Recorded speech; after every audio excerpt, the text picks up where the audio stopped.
দর্শক, এখন যাচ্ছি টাঙ্গাইলে। সেখানে আছেন আমাদের সহকর্মী মোহাম্মদ হোসেন। মোহাম্মদ, ঢাকা টাঙ্গাইল মহাসড়কের এখনকার চিত্র কেমন দেখছেন এবং যানজট কি আছে, কি তথ্য আছে আপনার কাছে?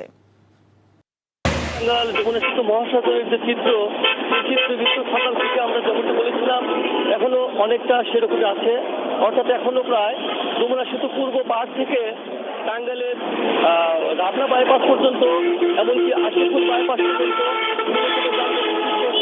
তাতে অন্তত 20 কিলোমিটার মহাসড়কে কিন্তু সকাল থেকেই ভোগান্তি পাওয়াচ্ছে যাত্রীরা। আর এই যানজটের কারণটাও আমরা আগে জানিয়েছিলাম। একই কারণ, অতিরিক্ত যানবাহনের চাপ এবং সড়কে যে যানবাহন বিকল হয়ে পড়ে, সেই কারণেই কিন্তু এই যানবাহনের সৃষ্টি হয়েছে।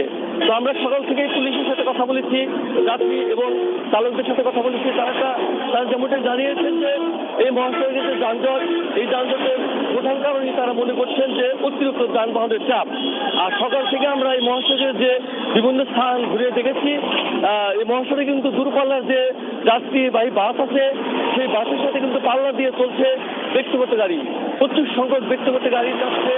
এমনকি ঢাকা থেকে যে পণ্যবাহী ট্রাকগুলো ফেরত আসছে, সেই পণ্যবাহী ট্রাকে কিন্তু মানুষ আসছে এবং তারা উত্তরবঙ্গের দিকে যাচ্ছে। আপনি আরেকটা কথা জানিয়ে রাখতে চাই, এই মহাসড়কে কিন্তু গতকাল থেকেই কিন্তু যানবাহনের চাপ বাড়তে থাকে।